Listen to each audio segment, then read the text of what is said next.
Hello बच्चों, कैसे हैं आप। आज हम आपको पढ़ाने जा रहे हैं भाषा। भाषा रूप तथा इकाइयाँ। भाषा शब्द संस्कृत के भाष धातु से बना है, जिसका अर्थ है बोलना। बोलना एक व्यापक शब्द है जिसके अर्थों में बोली तथा उपभाषा शामिल है। परंतु व्याकरण का अध्ययन करते समय हम केवल मानक भाषा के विषय में ही विचार करते हैं, जो कि साहित्य की भाषा होती है। आओ विचार करें कि भाषा की आवश्यकता क्यों पड़ी, यह कैसे बनी तथा इसके कौन कौन से रूप प्रचलित हैं। भाषा किसे कहते हैं।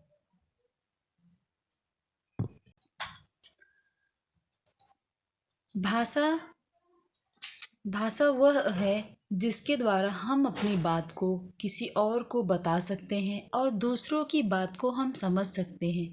इसे हम भाषा कहते हैं। भाषा साधन है जिसके द्वारा किसी की बात को समझना, बोलना, पढ़ना, लिखना, समझाना, किसी के हाव भाव को समझना, किसी के इशारों को समझना, सब ये भाषा के अंतर्गत ही आते हैं।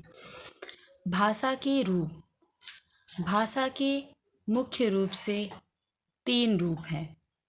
पहला है सांकेतिक भाषा, दूसरा है मौखिक भाषा, तीसरा है लिखित भाषा। सांकेतिक भाषा। सांकेतिक भाषा को हम मूक भाषा भी कहते हैं। हाथों, नेत्रों, मुख आदि के संकेतों से अपनी बात दूसरों तक पहुंचाना मूक भाषा कहलाता है। और दूसरा है मौखिक भाषा। मौखिक भाषा जब 2 व्यक्ति परस्पर बातचीत करते हैं, अर्थात मुख से बोले गए शब्दों द्वारा अपने विचारों को प्रकट करने की विधि मौखिक भाषा कहलाती है। 2 व्यक्ति बातचीत करते हैं और मुख से बोले शब्दों का प्रयोग करके विचारों का आदान प्रदान करते हैं।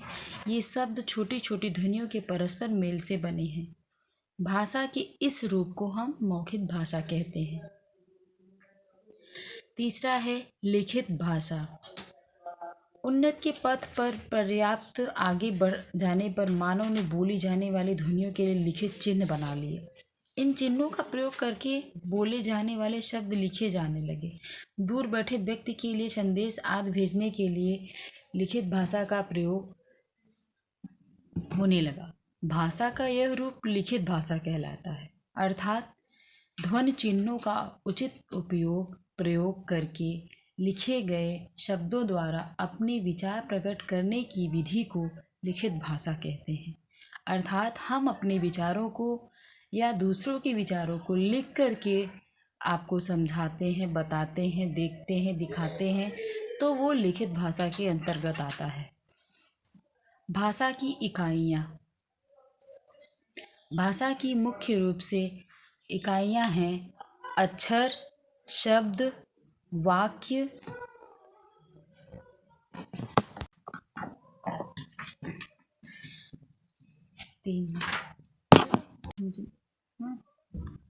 अक्षर। भाषा को लिखने हेतु छोटी छोटी मौखिक ध्वनियों के लिए लिखित चिन्ह बनाए गए हैं। इनमें से प्रत्येक चिन्ह को अक्षर का नाम दिया गया है। अक्षर का अर्थ है जिसका क्षय न हो सके, अर्थात जिसे और छोटी ध्वनि में तोड़ा ना जा सके, उसे अक्षर कहते हैं। अक्षर के लिए वर्ण शब्द का भी प्रयोग किया जाने लगा है। मूलतः हिंदी में 47 अक्षर बनाए गए हैं। क, ल, श, अ, ए, उ आदि अक्षरों के उदाहरण हैं। वर्ण या अक्षर भाषा की सबसे छोटी और पहली इकाई मानी जाती है, अर्थात अक्षर भाषा की सबसे छोटी इकाई मानी जाती है। दूसरा है शब्द। अक्षरों के उचित योग से शब्द बनते हैं। प्रत्येक सार्थक शब्द किसी न किसी मूर्त अथवा अमूर्त वस्तु, गुण, भाव अथवा विचार आदि की ओर संकेत करता है। जब हम कोई शब्द सुनते हैं तो मस्तिष्क में किसी न किसी वस्तु के गुण अथवा विचार का चित्र उभर आता है और हम शब्द बोलने वाले का तात्पर्य समझ लेते हैं। जैसे सेब। सेब शब्द सुनते ही एक प्रसिद्ध फल का चित्र मस्तिष्क में उभर आता है। सिंह शब्द सुनते ही वन के राजा का चित्र मस्तिष्क में उभर आता है।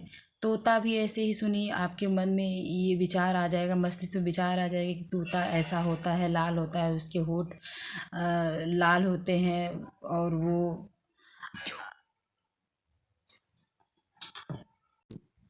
तोता शब्द सुनते ही हरे रंग के एक पक्षी का मस्तिष्क में उभार हो जाता है। दशहरा शब्द सुनते ही रावण तथा श्री राम के चित्र मस्तिष्क में उभर आते हैं। इस तरह से शब्द भाषा की मध्यम तथा दूसरी इकाई है, अर्थात भाषा की दूसरी इकाई शब्द है। अब तीसरी इकाई है वाक्य। उचित क्रम में रखे गए शब्दों के से वाक्य बनते हैं। प्रत्येक वाक्य किसी पूर्ण तथ्य अथवा विचार को व्यक्त करता है। जैसे शिक्षक महोदय छात्रों को पढ़ा रहे हैं, बच्चे पार्क में खेल रहे हैं, माताजी भोजन बना रही हैं, 4 बच्चे विद्यालय जा रहे हैं। अर्थात वाक्य भाषा की तीसरी तथा सबसे बड़ी इकाई है। आप समझ रहे हैं, भाषा की 3 इकाइयाँ हैं, अक्षर, शब्द और वाक्य। अक्षर में भाषा की सबसे छोटी जो इकाई है वो है अक्षर। दूसरी है शब्द, भाषा की मध्यम तथा दूसरी इकाई है। वाक्य भाषा की तीसरी तथा सबसे बड़ी इकाई है। अतः भाषा का उचित ज्ञान प्राप्त करने के लिए 3 इकाइयों के विषय में विस्तृत तथा गहन जानकारी प्राप्त करना अनिवार्य है। भाषा पूरा कंप्लीट करते हैं। भारत की भाषाएं। भारत के संविधान में निम्नलिखित 22 मान्य भाषाएं हैं। पहला, हिंदी, असमिया, कश्मीरी, गुजराती, ओडिया, उर्दू, कन्नड़, तमिल, तेलुगु, पंजाबी, बांग्ला, मराठी, मलयालम, मैथिली, सिंधी, मणिपुरी, डोंगरी, नेपाली, बोडो, कोंकणी, संथाली, संस्कृत। हिंदी भाषा। हिंदी भाषा में है राष्ट्रभाषा हिंदी।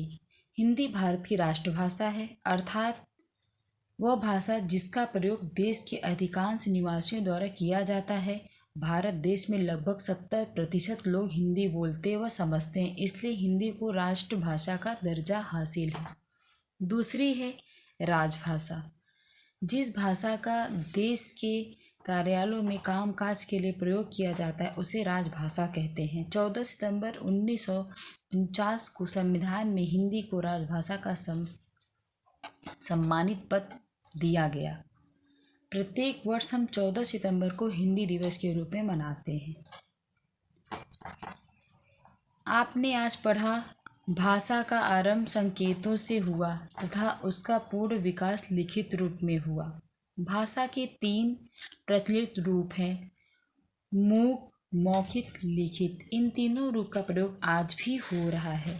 भाषा की 3 इकाइयाँ हैं, अक्षर, शब्द, वाक्य। अक्षर को और छोटे भागों में तोड़ा नहीं जा सकता। शब्द अक्षरों को उचित क्रम में एक साथ रखने से बनता है। प्रत्येक शब्द किसी मूर्त अथवा अमूर्त वस्तु अथवा किसी भाव की ओर संकेत करता है। वाक्य शब्दों को उचित क्रम में रखने से बनते हैं। वाक्य किसी पूर्ण तथ्य को पूर्ण व्यक्त करता है। हिंदी भारत की राष्ट्रभाषा है और राजभाषा है। प्रतिवर्ष 14 सितंबर को हिंदी दिवस के रूप में मनाते हैं।